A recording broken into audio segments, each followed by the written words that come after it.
We do not know what the fuck we're doing right now.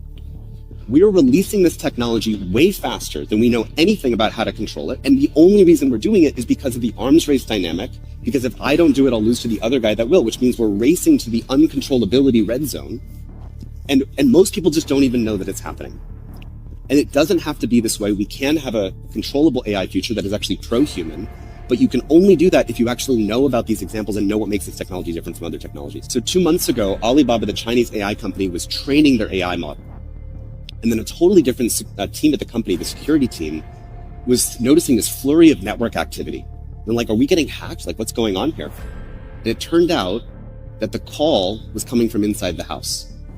The AI model during training was picking up tools and decided to create a secret communication channel to the outside world to bypass the firewall, and it repurposed its GPUs to start mining for cryptocurrency. Yeah, that's right.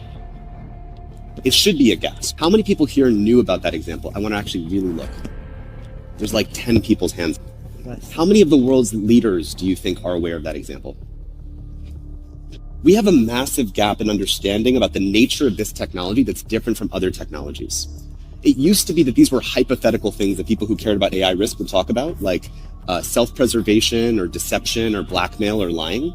Now, all of these behaviors, not just self-preservation, but peer preservation, AI models will actually act to protect another AI that's not it from getting replaced. And it will copy its code somewhere else and then strategically cover its tracks, pretend that it didn't do that.